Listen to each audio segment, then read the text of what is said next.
ॐ अज्ञानतिमिरन्धस्य ज्ञानाञ्जनशलाकया चक्षुरुन्मीलितं येन तस्मै श्रीगुरवे नमः।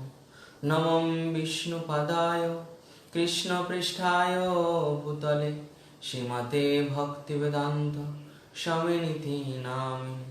नमस्ते सरस्वती देवी गौरवाणी प्रचारिणे निर्विशेष शून्यवादी पाश्चात्य देशतारिणे।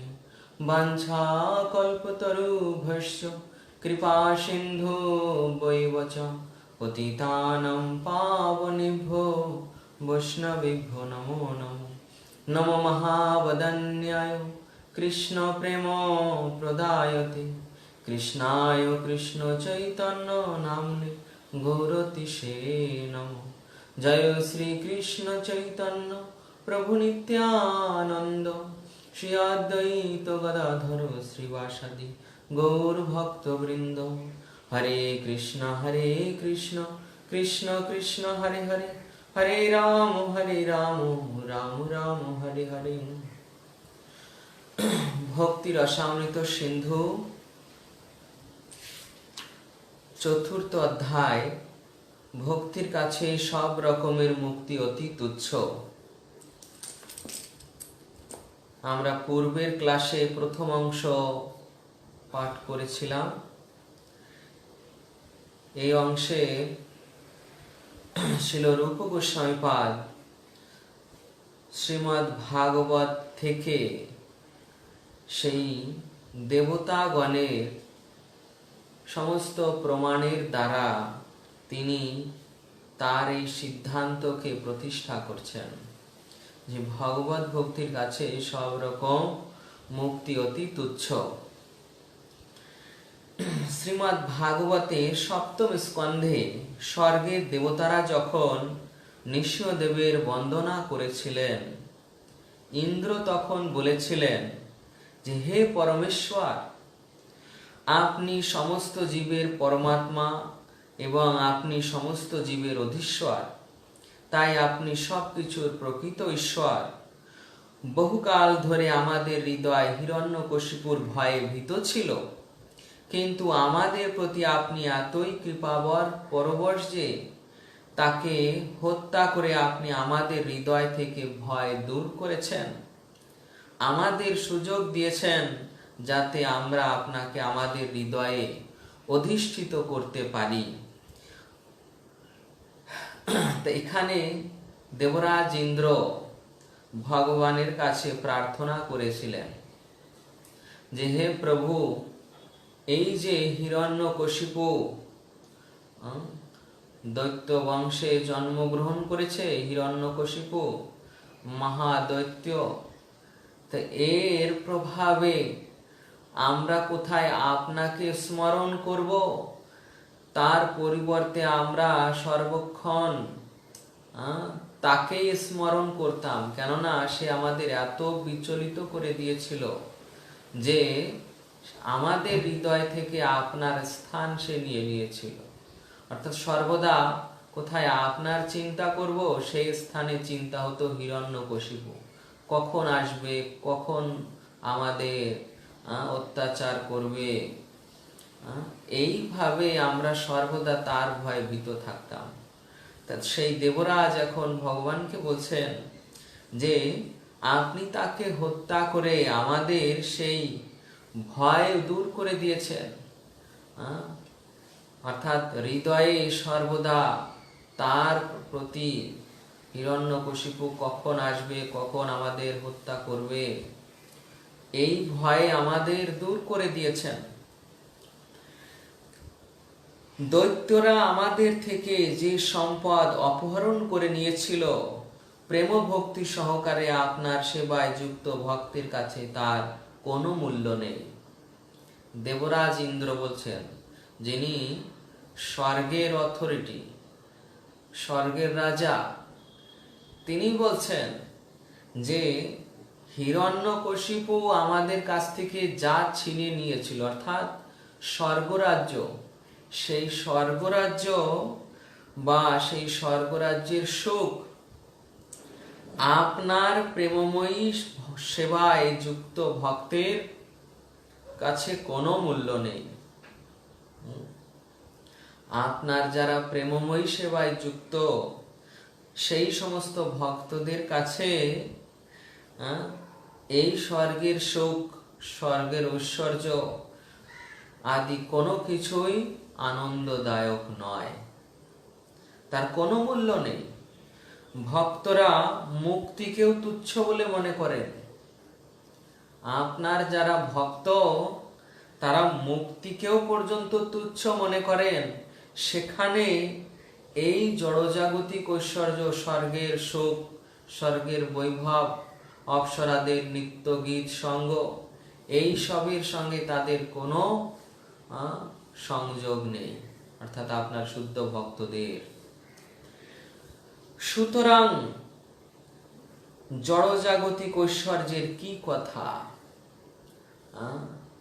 অর্থাৎ স্বর্গ সুখও জড়জাগতিক, কিন্তু সেটা অতি উন্নত স্তরের, অতি উন্নত স্তরের। সেখানে তারা অমৃত পান করে, সমস্ত প্রকার যোগ সিদ্ধি রয়েছে, যা ইচ্ছা তাই ভোগ করতে পারে, স্বর্গের অপ্সরাদের সঙ্গ করে, নৃত্য গীত তাদের সঙ্গে বিলাস, যেটা যে সুখ জড়জগতের দ্বারা জড়জগতে জীব মোহিত, সেই সমস্ত সুখ সেখানে অতি মাত্রায়। আবার রোগ ব্যাধি নেই, দেহ সুস্থ সবল, খুব ইন্দ্রিয় তৃপ্তির উপযুক্ত। তথাপি এই যে স্বর্গের এত সুখ, এই সুখ আপনার ভক্তরা গ্রহণ করেন না, আপনার ভক্তরা একে তুচ্ছ বলে ত্যাগ করেন।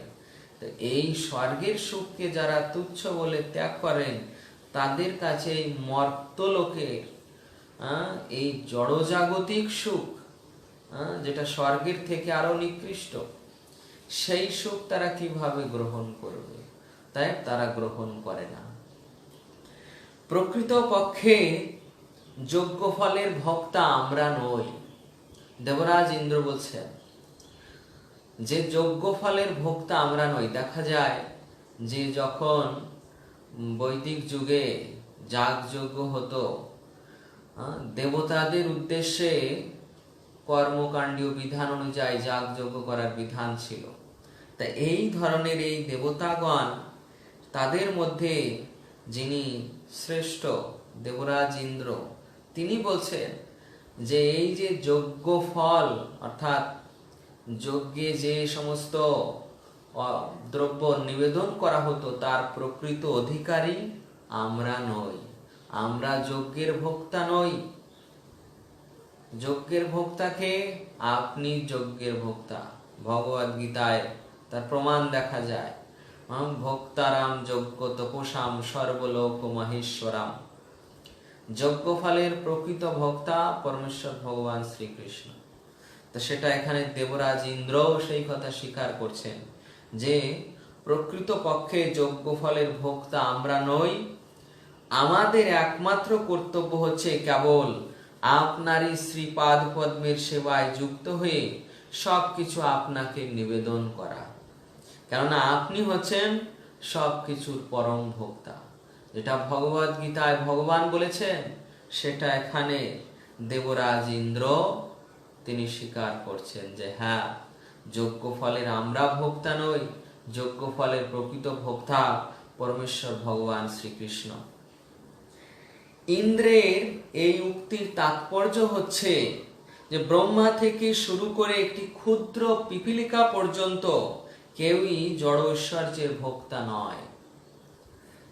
ইন্দ্রদেব যে এই যে প্রার্থনা করছে ভগবানের কাছে, এর তাৎপর্য কি?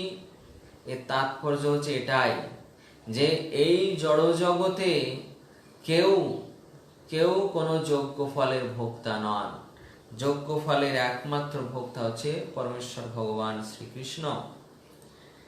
সকলেরই একমাত্র কর্তব্য হচ্ছে সবকিছু পরমেশ্বর ভগবানকে উৎসর্গ করা। এই জন্য সকলের একমাত্র কর্তব্য কি? ভগবানকে সবকিছু নিবেদন করা। তার ফলে আপনা থেকেই তার সুফল ভোগ করতে পারেন। কারণ যখন ভগবানকে নিবেদন করা হয়, ভগবান সেই ভক্তের ভাবটুকু গ্রহণ করেন, তার এসবের কোনো প্রয়োজন নেই। যে ব্রহ্ম সংহিতায় বলা হচ্ছে, চিন্তামণি প্রকর সদ্মসু কল্প বৃক্ষ লক্ষ্মাবৃতেষু সুরবিরোভিপালয়ন্তম লক্ষ্মী সহস্র শত সম্ভ্রম সেব্যমানম গোবিন্দমাদি পুরুষম তমহম ভজামি। লক্ষ্মী সহস্র শত সম্ভ্রম সেব্যমানম, শত সহস্র লক্ষ্মী সম্ভ্রম, অর্থাৎ এই ভয়যুক্ত হয়ে, সম্ভ্রম, ভয়, লজ্জা, এই সমস্ত কিছু যুক্ত হয়ে যিনি সেই সমস্ত লক্ষ্মীগণ সর্বদা আপনার শ্রীচরণের সেবা করছেন দাসীর মতো। তা লক্ষ্মী যার দাসী, এক দুইজন লক্ষ্মী নয়, শত সহস্র লাখ লক্ষ্মী, তারা যার দাসী, তার কিসের অভাব? তার কি এই জড়জগতের কোনো সম্পদের প্রয়োজন আছে, আবশ্যক আছে? কোনো সম্পদের প্রয়োজন নেই। কিন্তু তিনি তার ভক্তের ভাবটুকু কেবল গ্রহণ করেন এবং ভক্তকে কৃপা করার জন্য এগুলো শুধুমাত্র স্বীকার করেন। তিনি আবার পুনরায় তা পূর্ণরূপে ফিরিয়ে দেন, তার প্রসাদ রূপে, তার কৃপা রূপে ফিরিয়ে দেন। আমরা সরাসরি ভোগের ভোক্তা নয়, আমরা তার প্রসাদের ভোক্তা। যজ্ঞের ফল ভোক্তা ভগবান, আর আমরা হচ্ছি সেই যজ্ঞের প্রসাদের ভোক্তা, অর্থাৎ ভগবান যা উচ্ছিষ্ট, যা প্রসাদ রূপে আমাদের ফিরিয়ে দিবেন, আমরা তার ভোক্তা। তো এইভাবে এখানে একটি বিশেষ উদাহরণ দেওয়া হয়েছে, যে যেমন যেটা ভাগবতে রয়েছে চতুর্থ স্কন্ধে, যথা তরুর্মূল নিষেচনেন তৃপ্যন্তি তৎস্কন্দ ভুজ পশাখা প্রাণোপহারাচ্চ যথেন্দ্রিয়াণাম তথৈব সর্বার্হরণামাচ্যুতেজ্জা। যথা তরুর্মূল নিষেচনেন, ঠিক এখানে সেই উদাহরণটি দেওয়া হয়েছে যে উদরকে আহার দিলে যেমন সমস্ত দেহ পরিপুষ্ট হয়, বৃক্ষের যথা তরুর মূল, যদি তরুর মূলে অর্থাৎ বৃক্ষের মূলে জল সিঞ্চন করা হয়, উদরকে আহার দেওয়া হয়, তাহলে সমস্ত শরীর পুষ্ট হয়। আবার গাছের গোড়ায় জল ঢাললে সমস্ত গাছ খাদ্য লাভ করে। ঠিক তেমনি যদি ভগবান শ্রীকৃষ্ণের আরাধনা করা হয়, শ্রীকৃষ্ণের সেবা করা হয়, শ্রীকৃষ্ণের উদ্দেশ্যে সবকিছু নিবেদন করা হয়, শ্রীকৃষ্ণের উদ্দেশ্যে যজ্ঞ করা হয়, তাহলে সমস্ত কিছু পূর্ণরূপে সাধিত হয়। সকলে সুখ প্রাপ্ত হয়, সকলে আনন্দ প্রাপ্ত হয়। এইভাবে যদি আমরা সবকিছু ভগবানকে নিবেদন করি, তাহলে সমস্ত কিছু পূর্ণ হয়।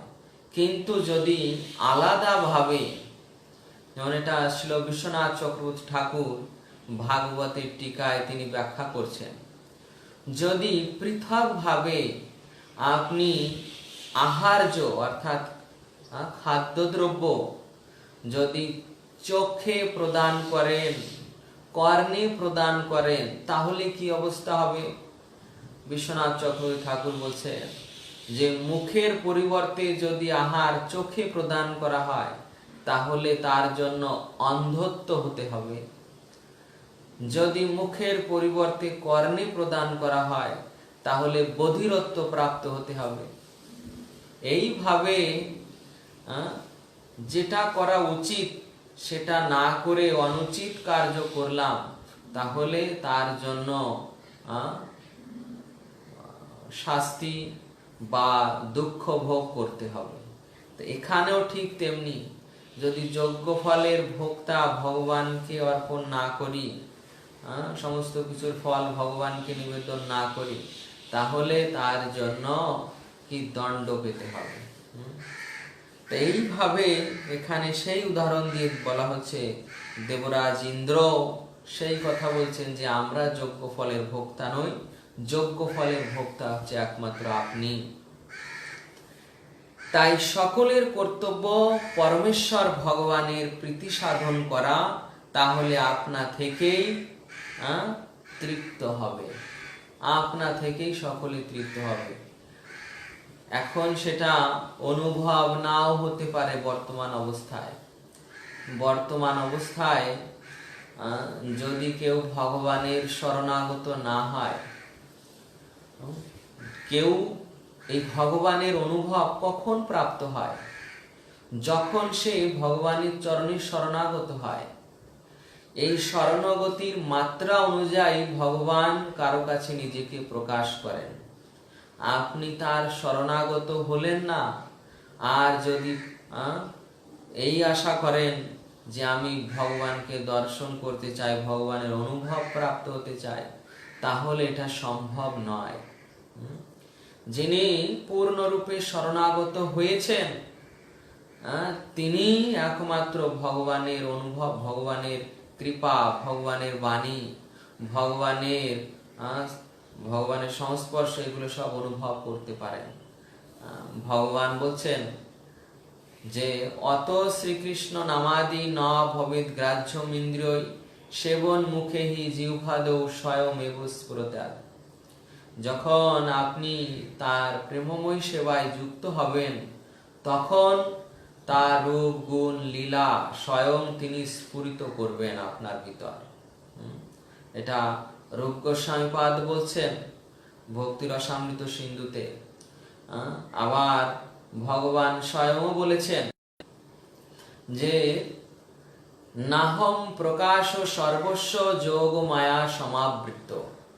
আমি সকলের কাছে প্রকাশিত হই না, আমি আমার যোগ মায়ার দ্বারা আবৃত হয়ে থাকি।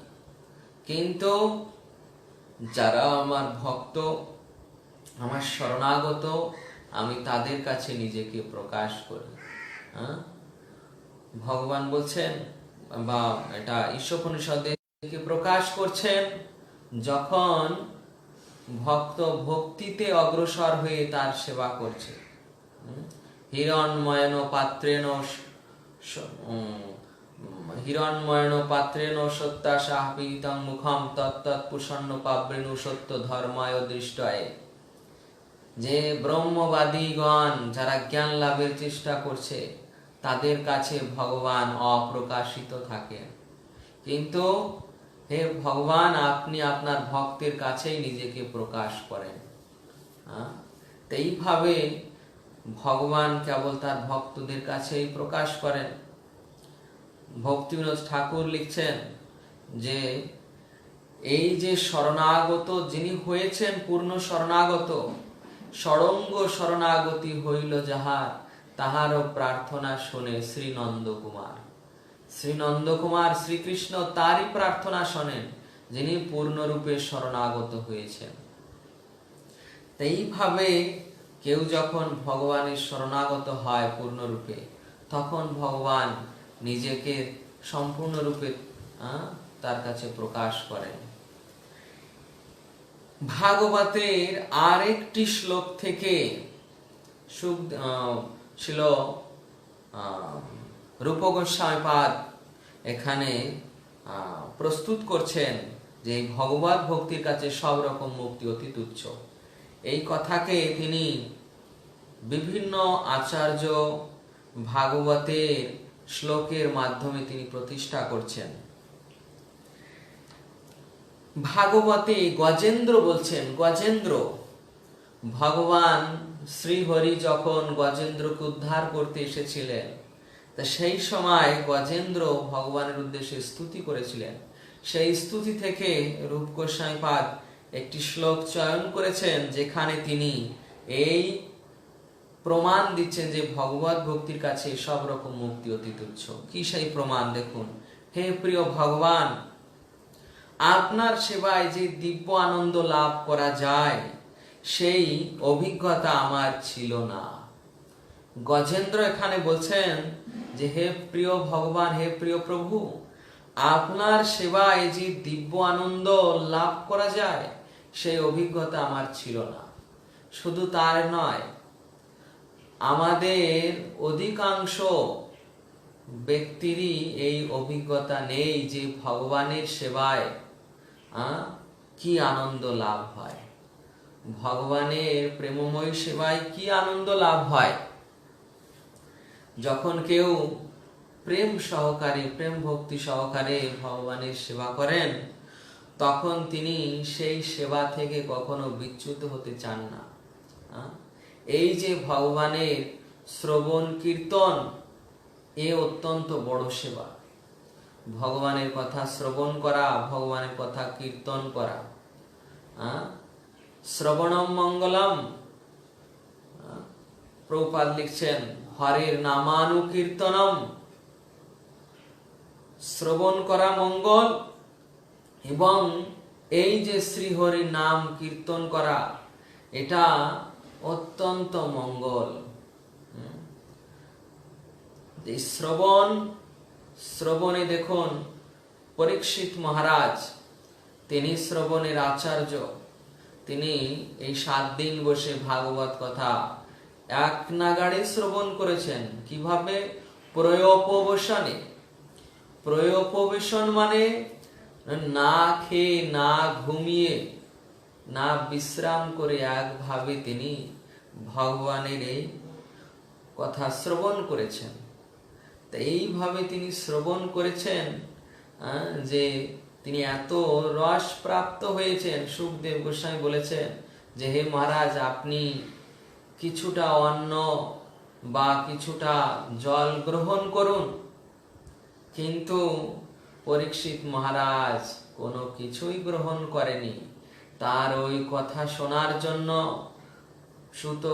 সুখদেব গোস্বামীর মুখ থেকে অমৃতময় ভাগবত শ্রবণ করে তিনি এত রস আস্বাদন করেছেন যে তিনি শুনতে শুনতে শ্রবণ করা অবস্থায় তিনি আর কোনো কিছু গ্রহণ করেননি। তো শোনার এত আকর্ষণ যে তিনি এত রস পেয়েছেন যে ক্ষুধা তৃষ্ণা সব নিবৃত্ত হয়ে গিয়েছে। তো এইভাবে সেই গজেন্দ্র এখানে সেই ভগবানের মহিমার কথা বর্ণনা করছেন যে আপনার সেবায় যে দিব্য আনন্দ লাভ করা যায় সেই অভিজ্ঞতা আমার ছিল না। গজেন্দ্র ভগবানের কি সেবা করেছে দেখুন এই জন্মে। এই গজেন্দ্র অবস্থায় সে কি করেছে? সে হাতে একটা তার সুরে করে একটা পদ্ম ফুল তুলে ভগবানের দিকে অর্পণ করেছে। একটা পদ্ম ফুল সরোবর থেকে তুলে ভগবানের কাছে অর্পণ করেছে, আর ভগবানের উদ্দেশ্যে কিছু স্তুতি করেছে যেগুলো পূর্ব জন্মে সে শিখেছিল। ভগবত ভক্তি নষ্ট হয় না। পূর্ব জন্মের ভগবত ভক্তি যখন স্মরণ এসেছে, সেই স্তুতি করেছে। এই দুটি সেবা করেছে, পদ্ম ফুলটা অর্পণ করেছে আর ভগবানের উদ্দেশ্যে ওই স্তুতি করেছে। এই সেবা দেখুন, এই ক্ষুদ্র সেবা করে তিনি বলছেন যে আপনার এই সেবায় যে দিব্য আনন্দ লাভ করা যায় সেই অভিজ্ঞতা আমার ছিল না। মাত্র এই দুটি সেবা করেছে, অথচ তিনি যে দিব্য আনন্দ লাভ করেছেন, একটি তো আর্ত হয়ে পদ্ম ফুলটা তুলেছেন নিজে বাঁচার জন্য। এটা আর্তটা শুদ্ধ ভক্তি নয়। এটা শুদ্ধ ভক্তি নয়। তথাপি ভগবানের উদ্দেশ্যে যে স্তুতি করেছেন, ভগবানের নাম কীর্তন করেছেন, তা এই ভগবানের নাম কীর্তন করার ফলে ভগবান তার প্রতি আকৃষ্ট হয়ে চলে এসেছেন। তো এইভাবে গজেন্দ্র যে সুখ লাভ করেছেন, সেই সুখের সমুদ্রে তিনি বলছেন যে আমি যে আনন্দ প্রাপ্ত হয়েছি তার কাছে অন্য সব তুচ্ছ। এই জন্য আমি আপনার কাছে জড়জাগতিক সুখ সুবিধা এগুলো প্রার্থনা করি না। আপনার এই ক্ষুদ্র সেবা প্রাপ্ত হওয়ার পর আমি যে আনন্দ প্রাপ্ত হয়েছি, এরপর আমি আর অন্য কোনো সুখ সুবিধা প্রার্থনা করি না। কিন্তু আমি জানি যারা শুদ্ধ ভক্ত, যারা আপনার শ্রীপাদ পদ্মের সেবা করে সব রকমের বন্ধন থেকে মুক্ত হয়েছেন, তারা সর্বদা আনন্দের সমুদ্রে নিমগ্ন। সেই জন্য তারা সর্বদা আপনার দিব্য গুণাবলীর মহিমা কীর্তন করে পরম তৃপ্তি উপভোগ করেন। তারা কোনো কিছুর আকাঙ্ক্ষা করেন না, কোনো কিছুর প্রার্থনাও করেন না। তা এই যে শুদ্ধ ভক্তরা কেন কোনো কিছু প্রার্থনা করে না? কেননা তারা এর থেকে উৎকৃষ্ট বস্তু প্রাপ্ত হচ্ছেন।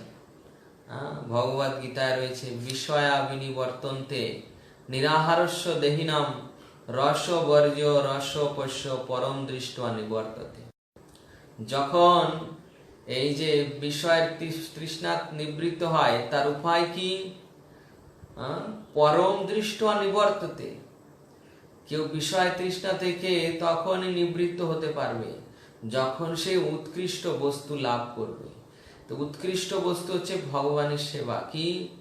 ভগবানের কৃষ্ণের কথা শ্রবণ, কৃষ্ণের কথা কীর্তন, কৃষ্ণের প্রচার, গ্রন্থ অধ্যয়ন, গ্রন্থ পাঠ, শাস্ত্র আলোচনা, প্রেমময়ী সেবা, তার জন্য রন্ধন করা, তার জন্য ভোগ অর্পণ করা, তার জন্য মালা গাঁথা, তার জন্য যাবতীয় কিছু করা, অর্থাৎ কৃষ্ণের জন্য যাবতীয় কিছু করা, এগুলো হচ্ছে সেবা। আর এই সেবা যখন প্রেম সহকারে হচ্ছে, তখন ভগবানও তার প্রতি আকৃষ্ট হন। কৃষ্ণ সর্বাকর্ষক, কিন্তু সেই শুদ্ধ ভক্তি তাকেও আকর্ষণ করে। তা যখন এই প্রেম সহকারে সেবা হয়, তখন শ্রীকৃষ্ণ পর্যন্ত তার প্রতি আকৃষ্ট হয়ে যান। এই জন্য ভক্তরা আর কোনো কিছু প্রার্থনা করে না। সেই স্বয়ং ভগবান এখন দুর্বাসা মুনিকে বলছেন, এই সংবাদটি রূপ গোস্বামী পাদও প্রস্তুত করছেন, যে তিনি এতজনের প্রমাণ দিলেন। স্বর্গের দেবতা দেবরাজ ইন্দ্র, এর আগে আবার প্রহ্লাদ মহারাজ, ভরত মহারাজ, পৃথু মহারাজের উদাহরণ দিয়েছেন। এখন স্বয়ং ভগবানের উদাহরণ দিচ্ছেন। যে ভগবানের কথা দিয়ে তো উদাহরণ দিয়েছেন, দৃষ্টান্ত দিয়েছেন, এখন স্বয়ং ভগবান কি বলছেন? এই ভক্তির কাছে সব রকম মুক্তি অতি তুচ্ছ, এই টপিকসের বা এই প্রমাণ যে ভগবানের মুখ থেকে তিনি প্রতিষ্ঠা করছেন। পরমেশ্বর বৈকুণ্ঠনাথ অর্থাৎ পরমেশ্বর ভগবান দুর্বাসাকে বলেছিলেন, যখন দুর্বাসা মুনি অম্বরীশ মহারাজের চরণে অপরাধ করে প্রথমে সুদর্শন থেকে বাঁচার জন্য ব্রহ্মার কাছে গেলেন, ব্রহ্মা রক্ষা করতে পারলেন না। তারপর কৈলাসে গেলেন শিবের কাছে, শিবও রক্ষা করতে পারলেন না। শিব তা বলে দিলেন যে তুমি হে দুর্বাসা, তুমি বৈকুণ্ঠে যাও ভগবানের কাছে। দুর্বাসা মুনির যোগ শক্তি ছিল, সেই যোগ শক্তির প্রভাবে দুর্বাসা মুনি হচ্ছে রুদ্র শিবের অবতার। রুদ্র শিবের অবতার। সেই দুর্বাসা যোগ শক্তির প্রভাবে বৈকুণ্ঠে গেলেন। তো বৈকুণ্ঠে গেলেন, দেখুন তাহলে একটা প্রশ্ন হতে পারে যে এই দুর্বাসা মুনি বৈকুণ্ঠে গেলেন কিভাবে? যে ভক্ত না হলে তো বৈকুণ্ঠে যাওয়া যায় না। তো এখানে বর্ণনা করা হয়েছে, আমাদের আচার্যবর্গ বলছেন যোগ শক্তির প্রভাবে কেউ বৈকুণ্ঠে গেলেও সেখানে কিন্তু তিনি থাকতে পারেন না, কেননা সেটা ভক্তদের স্থান। সেখানে যেতে হলে ভক্ত হয়ে যেতে হবে। যোগী মুনি ঋষি যদি কোনো ক্রমে যোগ শক্তির বলে যান, যেও থাকেন, তথাপি সেখানে তিনি থাকতে পারবেন না, কেন তার সে অধিকার নেই। ভগবানের ভক্ত, ভগবানের পার্ষদ না হলে সেখানে তিনি থাকতে পারবেন না। এই জন্য দুর্বাসা মুনি বাঁচার জন্য, প্রাণ রক্ষার জন্য গিয়েছিলেন, কিন্তু সেখানে থাকতে পারেননি। তো দুর্বাসা মুনি যখন গিয়েছেন, তখন ভগবান উপদেশ দিতে দিতে এই শ্লোকটি বলেছিলেন যে আমার ভক্তরা ভক্তি যোগে আমার সেবায় যুক্ত হয়ে সর্বদাই তৃপ্ত। দুর্বাসাকে শোনাচ্ছেন ভগবান যে আমার ভক্তরা আমার ভক্তি যোগে যুক্ত হয়ে সর্বদাই তৃপ্ত, এবং তাই তারা 5 প্রকার মুক্তির কখনো আকাঙ্ক্ষা করেন না। যেহেতু সবকিছুতে তৃপ্ত, তাই তাদের আর মুক্তির আকাঙ্ক্ষা নেই। মুক্তি দিয়ে কি করবেন?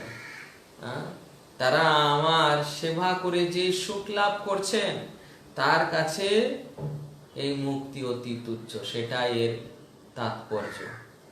যেহেতু মুক্তি আকাঙ্ক্ষা করছে না, অর্থাৎ আমার সেবা করে যে সুখ লাভ করছে, সেই আনন্দের কাছে এই মুক্তির আনন্দ অতি তুচ্ছ।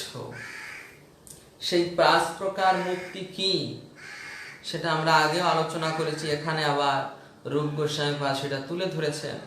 সাযুজ্য মুক্তি, আমার সাথে এক হয়ে যাওয়া। এই যে সাযুজ্য, এই সাযুজ্য মুক্তি আবার 2 প্রকার। এক হচ্ছে ব্রহ্ম সাযুজ্য, আর এক হচ্ছে ঈশ্বর সাযুজ্য। ব্রহ্ম সাযুজ্য মানে নিরাকার যে ব্রহ্ম বলা হয়, নিরাকার জ্যোতি, জ্যোতিতে মিশে যাওয়া। এটা এই যারা নির্বিশেষবাদী, এরা এর আরাধনা করে, নিরাকার পরম ব্রহ্ম। তারা মনে করে এটাই সর্বশ্রেষ্ঠ, ব্রহ্ম সাযুজ্য। আর হচ্ছে ঈশ্বর সাযুজ্য। আর এক সম্প্রদায় আছেন যারা ব্রহ্মের উপরে ঈশ্বরকে মানেন, কিন্তু ঈশ্বরের ভক্তি করেন না, তারা ঈশ্বরের সঙ্গে এক হয়ে যেতে চান। এই সম্প্রদায়, এরা হচ্ছে ঈশ্বর সাযুজ্য প্রার্থনা করে। দ্বিতীয় স্তরে রয়েছে শালোক্য। শালোক্য মুক্তি, অর্থাৎ আমার লোকে বাস করা। শালোক্য অর্থাৎ ভগবানের লোকে বাস করা। তৃতীয় নাম্বার আসছে ষষ্ঠী। ষষ্ঠী মানে ভগবানের মতো ঐশ্বর্য প্রাপ্ত হওয়া। চতুর্থ সারূপ্য। সারূপ্য মানে ভগবানের মতো রূপ প্রাপ্ত হওয়া, ভগবানের মতো চতুর্ভুজ, তার মতো অঙ্গকান্তি, তার মতো সৌন্দর্য, তার মতো সবকিছু। কিন্তু যখন এই পার্শ্বদ এবং ভগবান এক জায়গায় থাকেন, তখন তাদের কিছুটা কয়েকটা পার্থক্য রয়েছে। যেমন ভগবানের কণ্ঠে কৌস্তব মণি বিরাজমান, কিন্তু পার্শ্বদের একমাত্র কৌস্তব মণি নেই। তারপর ভগবানের বুকের বাম পাশে শ্রীবৎস চিহ্ন, শ্রীবৎস চিহ্ন, শ্রীবৎস চিহ্ন অর্থাৎ লক্ষ্মী দেবী সেখানে বাস করেন। একটা স্বর্ণ রেখার মতো কিছু লোম হয়েছে, তাকে বলে শ্রীবৎস চিহ্ন। তো সেখানে লক্ষ্মী দেবীর আবাসস্থান। তো ভগবানের বুকের বাম দিকেই চিহ্ন রয়েছে। আর একটা হচ্ছে ভৃগুমুনির পদচিহ্ন। ভৃগুমুনি যখন বৈকুণ্ঠে গিয়ে পরীক্ষা করার জন্য ভগবানের বুকে লাথি মেরেছিলেন, তো সেই চিহ্নকে ভগবান ধারণ করে রেখেছিলেন। তো সেই ভৃগুমুনির পদচিহ্ন দেখা যায়। যাদের ঘরে গোপাল আছে, দেখবেন যে গোপালের বুকে একটা পায়ের চিহ্ন রয়েছে, ওই চিহ্ন আসলে ভৃগুমুনির পদচিহ্ন। এইভাবে ভগবান এই সমস্ত চিহ্ন ধারণ করেন। আর তার পার্শ্বদের সঙ্গে এটুকুই মাত্র ভেদ, যে তার পার্শ্বদরা একই রূপ চতুর্ভুজ প্রাপ্ত হলেও এই চিহ্নগুলো ভগবানের একটু বিশেষ রূপে রয়েছে। সামীপ্য, সামীপ্য অর্থাৎ ভগবানের সঙ্গ লাভ করা, ভগবানের সঙ্গে সঙ্গে থাকা।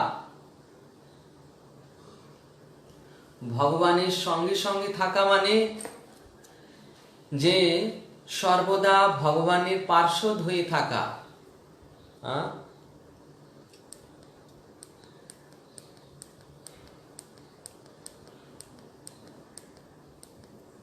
ভগবানের পার্শ্বদ হয়ে থাকা।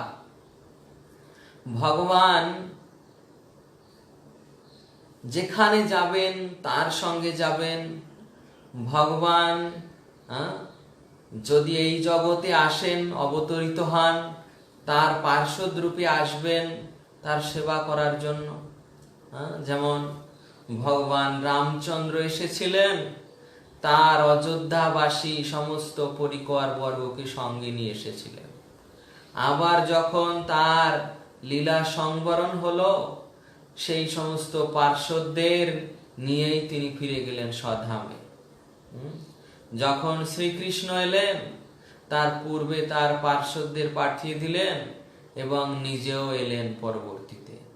আবার যখন তার স্বধামে প্রত্যাবর্তনের সময় হলো, তখন সেই পার্শ্বদের আবার পাঠিয়ে দিলেন, পরে তিনি নিজেও চলে গেলেন।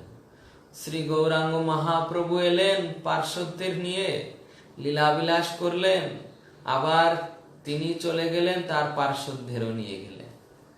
এইভাবে এই হচ্ছে কি, যে ভগবানের যারা পার্শ্বদ তাদেরকে তিনি সঙ্গে সঙ্গে রাখেন তার লীলায়।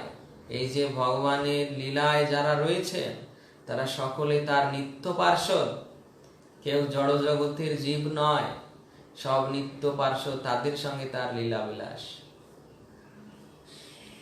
যদি কোনো ভাগ্যবান বা ভাগ্যবতী সে ভগবানের প্রেমময়ী সেবা করতে পারেন শুদ্ধ ভক্তের আনুগত্যে, রূপ গোস্বামী পাদ লিখেছেন, তন্নাম রূপ চরিতাদি সুকীর্তনানু স্মৃত্য ক্রমেণ রসনা মনসি নিয়োজ্য তিষ্ঠান ব্রজে তদনুরাগী জনানুগামী কালম নৈদখিল মিত উপদেশ সারম। রূপ গোস্বামী পাদ উপদেশামৃতে এই শ্লোকটি বলেছেন যে তিনি সমস্ত উপদেশের সার দিচ্ছেন কি, যে যারা কৃষ্ণের ভক্ত অর্থাৎ কৃষ্ণের শুদ্ধ ভক্ত, কৃষ্ণের পরিকর, তাদের আনুগত্যে ভজন করতে হবে। তাদের আনুগত্যে যখন ভজন করা হবে, তার নাম রূপ গুণ লীলার কীর্তন করা হবে শুদ্ধ রূপে, সেটাই হচ্ছে সমস্ত উপদেশের সার। তদ অনুরাগী জনানুগামী, শ্রীকৃষ্ণের অনুগামী জনের আনুগত্যে ব্রজধাম অর্থাৎ ধামে বা যেটা মন্দির, ভগবানের মন্দির, সেখানে কৃষ্ণ ভক্তের আনুগত্যে এই ভগবত ভক্তির অনুশীলন, শ্রবণ, কীর্তন আদি, এটাই সমস্ত উপদেশের সার হিসেবে তিনি নির্ণয় করে গিয়েছেন। তা সর্বশেষে ভগবান এই 5 প্রকার মুক্তি আলোচনা করে শেষে দুর্বাসা মুনিকে বলছেন যে সুতরাং তারা যখন এই মুক্তিরও আকাঙ্ক্ষা করে না আমার ভক্তগণ, তখন তুমি সহজে অনুমান করতে পারো যে জড়জাগতিক ঐশ্বর্যের ভক্তি, জড়জাগতিক মুক্তির প্রতি তারা কত নিস্পৃহ। উপরের সুখই মুক্ত হয়ে যাব, মুক্তি লাভ করব, ভগবানের সঙ্গে থাকব, ভগবানের লোকে থাকবো, ভগবানের মতো ঐশ্বর্য প্রাপ্ত হব, ভগবানের মতো রূপ প্রাপ্ত হব, এই যারা প্রার্থনা করে না, তারা এই জড় জগতের এই নিকৃষ্ট সুখ কিভাবে প্রার্থনা করবে? এইভাবে ভগবান সেই মুক্তিকে তুচ্ছ করছেন, যে এই ভগবত ভক্তির কাছে এই সব রকম মুক্তি অতি তুচ্ছ। রূপ গোস্বামীপাদ এটা প্রস্তুত করেছেন। এরপর দশম স্কন্ধ থেকে তিনি প্রস্তুত করছেন নাগ পত্নীদের উক্তি। যখন ভগবান শ্রীকৃষ্ণ সেই কালীয় নাগের ফণের উপর নৃত্য করেছিলেন, তার অহংকারকে চূর্ণ করেছিলেন। কালীয় নাগ যে যমুনা হ্রদে কালীয়দহ, এখন নাম পড়ে গিয়েছে, সেখানে থাকতো। উপর থেকে যদি পাখি উড়ে যেত, সেটাও তার বিষের প্রভাবে নিচে পড়ে যেত। যমুনার জলকে এইভাবে দূষিত করছে। ভগবান একদিন সেই কদম্ব বৃক্ষের উপর থেকে সেই কালীয়দহে ঝাঁপ দিলেন। ঝাঁপ দিয়ে জলের ভিতর গিয়ে কালীয়কে দণ্ড দিলেন।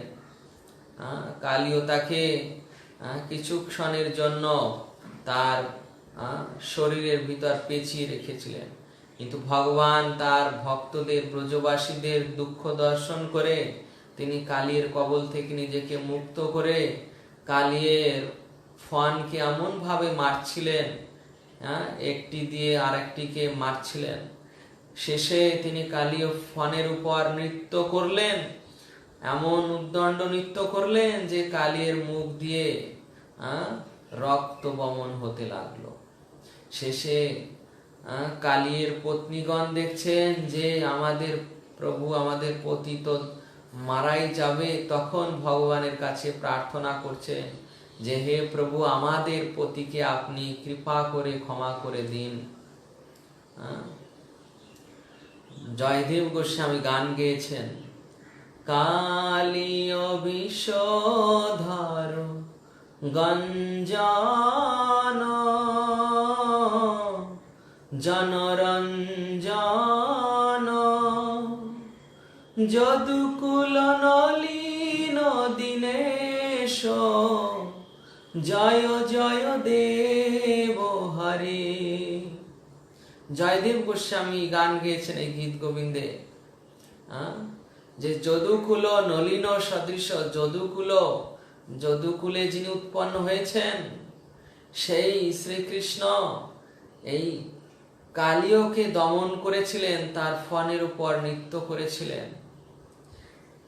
তো সেই কালীয় নাগের পত্নীরা এখানে সেই ভগবান শ্রীকৃষ্ণের কাছে প্রার্থনা করেছিলেন তখন, যে হে পরম প্রিয় ভগবান। কালীয় নাগের পত্নীরা বুঝতে পেরেছিলেন যে ইনি সামান্য কোনো মানুষ নয়, সামান্য মানুষ কি দূরের কথা, অনেক বড় বড় শক্তিশালী ব্যক্তিও এই কালিয়ার কাছে হার মেনে যায়, আর এই একটা দুধের শিশু সে কালিয়াকে পরাজিত করলো, অতএব এই সাধারণ শিশু নয়, এই নিশ্চয়ই সেই পরমেশ্বর ভগবান।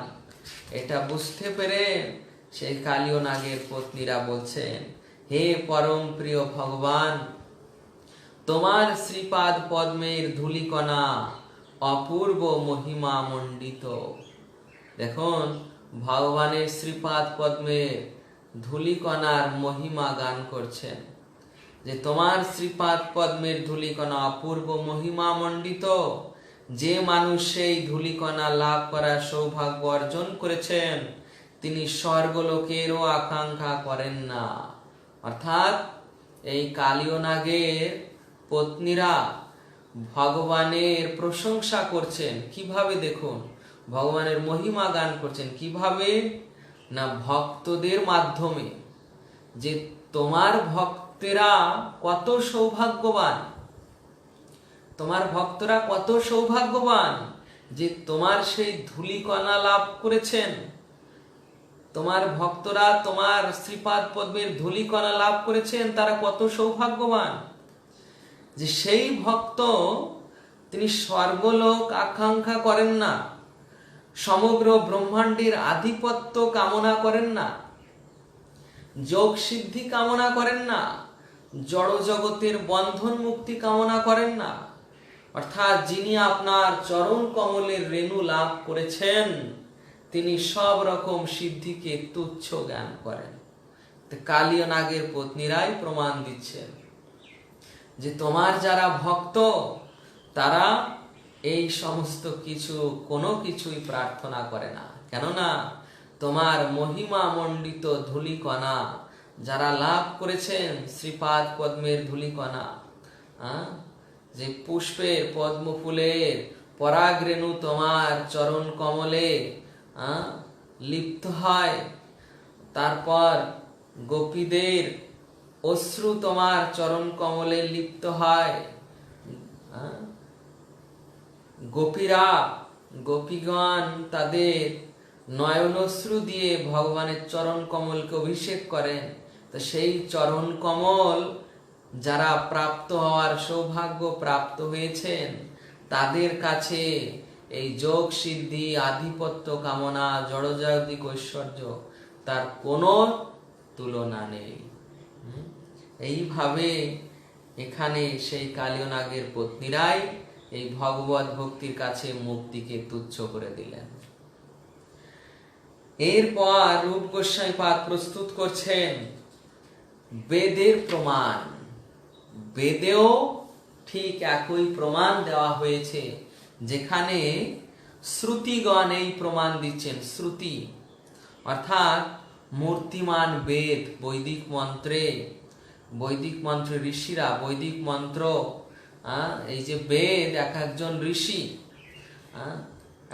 ঋষি, আর এই বেদের যে মন্ত্র, এই মূর্তিমান বৈদিক মন্ত্রেরা তারা মূর্তিমান হয়ে ভগবানের কাছে প্রার্থনা করছেন, হে পরম প্রিয় ভগবান, দিব্য জ্ঞান লাভ করা অত্যন্ত কঠিন। এই অত্যন্ত কঠিন জ্ঞান দান করার জন্য আপনি আপনার স্বরূপে এখানে অবতীর্ণ হয়েছেন। সেই জন্য আপনার ভক্তরা পরমংশ আচার্যদের সঙ্গ করার জন্য গৃহসুখ ত্যাগ করেছেন। আপনার ভক্তরা কি জন্য সংসার ত্যাগ করেছেন? না আপনার কথা শোনার জন্য, আপনার মহিমা শ্রবণ করার জন্য। কাদের সঙ্গ করতে এসেছেন? পরমহংস আচার্যদের, অর্থাৎ যারা এই সন্ন্যাস আশ্রমের সর্বোচ্চ স্তরে অবস্থিত পরমহংস, সেই পরমহংসদের সঙ্গ লাভ করার জন্য আপনার ভক্তরা গৃহসুখ ত্যাগ করে চলে এসেছেন। তারা এখন ভক্তি যোগে সম্পূর্ণরূপে আপনার সেবায় যুক্ত হয়েছেন, তাই তারা তথাকথিত মুক্তির আকাঙ্ক্ষা করেন না। আপনার যারা ভক্ত তারা মুক্তির আকাঙ্ক্ষা করেন না। চৈতন্য ভাগবতে, শ্রী চৈতন্য ভাগবতে একটি শ্লোক রয়েছে, সেই শ্লোকে বৃন্দাবন দাস ঠাকুর তিনি বলছেন যে এই যে কৃষ্ণ দাস, এই কৃষ্ণ দাস, এই দাস উপাধি এই জড়জগতের মানুষের কাছে মনে হতে পারে একটি নগণ্য। এ দাস, আরে দাস তো নিকৃষ্ট। এই জগতে দেখা যায় দাস কারা? অত্যন্ত নিচু শ্রেণীর, যারা অন্যের চাকর, অন্যের চাকরি করে, অন্যের খোসামদি করে, অন্যের সেবা করে, তারাই দাস। যারা মালিকের সেবা করে টাকা নিয়ে, তারাই দাস। এই দাস এই জড়জগতে অতি নিম্ন স্তরে হতে পারে, কিন্তু এই পারমার্থিক স্তরে ভক্তির জগতে এই যে দাস উপাধি, বৃন্দাবন দাস ঠাকুর বলছেন যে অল্প হেন নামানিহ কৃষ্ণ দাস নাম। এই কৃষ্ণ দাস নামকে অল্প জ্ঞান না করিও, অল্প ভাগ্যে দাস নাহি করে ভগবান। ভগবান শ্রীকৃষ্ণ অল্প ভাগ্যে কাউকে তার দাস করেন না। অগ্রে হয় মুক্তি। ওই দাস হতে গেলে আগে মুক্ত হতে হবে। মুক্ত মানে এই জড় জগতের বন্ধন থেকে, জড় আসক্তি থেকে মুক্ত হতে হবে। অগ্রে হয় মুক্তি, তবে সর্ববন্ধ নাশ। সর্ববন্ধ নাশ মানে তার সমস্ত প্রকার জড়জাগতিক কামনা বাসনার যে বন্ধন, আসক্তির যে গ্রন্থি, সব নাশ হয়ে গেল। অগ্রে হয় মুক্তি, তবে সর্ববন্ধ নাশ, তবে সে হইতে পারে শ্রীকৃষ্ণের দাস। এইভাবে সেই সমস্ত জড়জাগতিক আসক্তির বাসনা থেকে মুক্ত হতে হলে তারপর তিনি ভক্তি যোগে যুক্ত হয়েছেন। যখন কোন সদ্গুরুর আশ্রিত হয়েছেন, কোন সাধু মহাত্মার আশ্রিত হয়েছেন, তখন তিনি কৃষ্ণের দাস হলেন। সেই কৃষ্ণের দাস যে তিনি হলেন, এবং তিনি দাস যখন হলেন তখন কৃষ্ণ তাকে আপনার জ্ঞান করেন। দীক্ষাকালে শিষ্য করে আত্মসমর্পণ, সেই কালে কৃষ্ণ করে তারে আত্মসমজ্ঞান। যে দীক্ষার সময় যখন শিষ্য তার গুরুদেবের চরণে শরণাগত হয়েছে, তখন কৃষ্ণ তাকে নিজের সম্পদ জ্ঞান করেন, নিজের দেহ জ্ঞান করেন। তাই এইভাবে সেই কৃষ্ণ ভক্তি, কৃষ্ণ দাসত্বের স্তর লাভ করা অত্যন্ত কঠিন, এবং তার কাছে এই তথাকথিত মুক্তি আদি সব তুচ্ছ। রূপ গোস্বামীপাদ এখানে আত্মজ্ঞানের বর্ণনা দিচ্ছেন যে আত্মজ্ঞান লাভ করার অর্থ হচ্ছে আত্মাকে জানা, পরমাত্মাকে জানা, ভগবানকে জানা। এই আত্মজ্ঞান লাভ করা মানে কি? আত্মাকে জানা। আমি কে? আমি শরীর না আমি আত্মা? আত্মাকে জানা, তারপর আত্মার আত্মা পরমাত্মাকে জানা। পরমাত্মাকে সমস্ত জীবের মধ্যে তিনি রয়েছেন, সেই পরমাত্মাকে জানা, তারপর পরমাত্মারও পরমাত্মা ভগবানকে জানা। এই হচ্ছে আত্মজ্ঞান। এই আত্মজ্ঞান লাভ করতে হবে ভগবানের শুদ্ধ ভক্তের কাছ থেকে।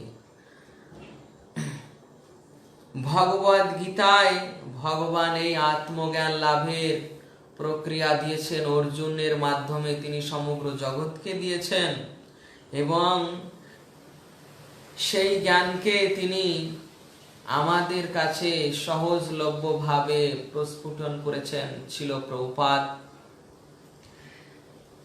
প্রভুপাদ বিশেষভাবে শ্রীকৃষ্ণের এই বাণীকে প্রচার করেছেন। শ্রীকৃষ্ণ যা ঠিক ঠিক বলতে চেয়েছেন সেটাকে যথাযথ আকারে শিল প্রভুপাদ প্রস্তুত করে দিয়েছেন, এবং যেন আমরা নির্বিশেষবাদী সিদ্ধান্ত থেকে মুক্ত থাকি, এই জন্য শিল প্রভুপাদের এই গ্রন্থে দেখা যায় যে সেই নির্বিশেষবাদীদের কিভাবে তিরস্কার করছেন, নির্বিশেষবাদের কিভাবে প্রত্যাখ্যান করছেন, নির্বিশেষবাদের সিদ্ধান্ত তিনি কিভাবে খণ্ডন করছেন। যে নির্বিশেষ সিদ্ধান্ত ভগবান নিরাকার, ভগবানের কোনো রূপ নেই, পরম তত্ত্ব ব্রহ্ম, সর্বশ্রেষ্ঠ বস্তু ব্রহ্ম, ব্রহ্ম থেকে সবকিছু সৃষ্টি। এই যে নির্বিশেষবাদকে তিনি প্রভুপাদ সমস্ত স্থানে খণ্ডন করেছেন, তিনি সবিশেষবাদকে প্রতিষ্ঠা করেছেন, আর আমাদের জন্য সেই ভগবত ভক্তি শ্রবণ কীর্তনের মহিমা প্রতিষ্ঠা করেছেন। এরপর তিনি আরো উদাহরণ দিচ্ছেন, তা আর একটা উদাহরণ বলে আমি বিশ্রাম রাখবো। ছিল রূপ গোস্বামীপাদ একাদশ স্কন্ধ থেকে ভগবান শ্রীকৃষ্ণের উক্তিকে তিনি তুলে ধরেছেন। ভগবান শ্রীকৃষ্ণ উদ্ধবকে বলেছিলেন এক সময় যে, প্রিয় উদ্ধব, যে সমস্ত ভক্ত সর্বতভাবে আমার সেবার আস্বাদ গ্রহণ করেছে তারা এত দৃঢ়ভাবে ভক্তি যোগে যুক্ত যে তাদের আর কোনো কামনা বাসনা থাকে না। বৈকুণ্ঠনাথের প্রমাণ দেওয়ার পর কালীয় নাগের পত্নীদের প্রমাণ, তারপর আবার স্বয়ং ভগবান শ্রীকৃষ্ণের প্রমাণকে তিনি প্রস্তুত করছেন রূপ গোস্বামী পাদ। ভগবান বলছেন যে তাদের যদি, এই সমস্ত ভক্তদের যারা আমার চরণে আশ্রিত, তাদের যদি 4 প্রকার চিন্ময় ঐশ্বর্য প্রদান করা হয় তথাপি তা গ্রহণ করতে অস্বীকার করেন, সুতরাং জড় জগতে তাদের কি কাম্য থাকতে পারে? শ্রীকৃষ্ণ বলছেন, হে প্রিয় উদ্ধব, যার চিত্ত আমার চিন্তায় আমার সেবায় মগ্ন, সে ব্রহ্মপদ, ইন্দ্রপদ, সার্বভৌম আদি 8 প্রকার সিদ্ধি পর্যন্ত কামনা করে না। দশম স্কন্ধ থেকে আবার মহাদেব পার্বতীকে বলছেন, হে দেবী, মহর্ষি মার্কেন্ডেয় এই যে ভগবান রূপ গোস্বামী পাদ বিভিন্ন জনের প্রমাণ উপস্থাপন করেছেন, এরপর আবার মহাদেবকে এনেছেন এবং মহাদেব একজন বিশেষ ভক্তের দৃষ্টান্ত দিচ্ছেন যে এই পর্যন্ত তো সকলে ভক্তদের সম্পর্কে বলেছেন, কাউকে নির্দিষ্ট করেননি যে আমার ভক্তরা, ভগবানের ভক্তরা কামনা বাসনা মুক্ত, কিন্তু সেখানে কারো নাম উল্লেখ করা হয়নি, নির্দিষ্ট করা হয়নি। কিন্তু এখানে শিব ঠাকুর অর্থাৎ দেবাদিদেব মহাদেব এখন দ্বাদশ স্কন্ধের 10ম অধ্যায় 6ষ্ঠ শ্লোকে তিনি এই প্রমাণটি দিচ্ছেন যে হে দেবী, মহর্ষি মার্কেন্ডেয় পরমেশ্বর ভগবানের প্রতি অনন্য ভক্তি লাভ করেছেন, তাই তিনি আর কোন রকম বর লাভের এমনকি মুক্তিরও প্রত্যাশী নন। দেবাদিদেব মহাদেব পার্বতী দেবীকে বলছেন যে হে দেবী, এই যে মহামুনি যিনি মার্কেন্ডেয় ছিলেন, তিনি অবশেষে ভগবত ভক্তিতে প্রবেশ করেছেন এবং তিনি এই যে ভগবানের প্রতি অনন্য ভক্তি লাভ করেছেন, তাই তিনি আর কোনো বর লাভের প্রার্থনা করেন না, মুক্তি লাভেরও প্রার্থনা করেন। এইভাবে মহাদেব এখানে এই ভগবত ভক্তির প্রমাণ দিচ্ছে যে ভগবত ভক্তির কাছে সব রকম মুক্তি অতি তুচ্ছ। তা আমরা এর পরবর্তী ক্লাসে আবার এই বিষয় নিয়ে চর্চা করব। এখনো বেশ কিছু প্রমাণ রয়েছেন রূপ গোস্বামী পাদ। এরপর ভগবানের দাম বন্ধন লীলাকে প্রস্তুত করবেন, যে ভগবানের দাম বন্ধন লীলায় এই যে ভগবত ভক্তির কাছে মুক্তি তুচ্ছ, এটা কিভাবে প্রমাণিত হয়েছে, তা সেই প্রমাণ দেবেন। তা আমরা পরবর্তী ক্লাসে সেটা আলোচনা করব। হরে কৃষ্ণ কৃষ্ণ কৃষ্ণ হরে হরে, হরে রাম রাম রাম হরে হরে। জয় জগৎগুরু শিল প্রভুপাদ কি জয়, সমবেত গৌর ভক্তবৃন্দ কি জয়, নিতাই গৌর প্রেমানন্দে হরি হরি বল।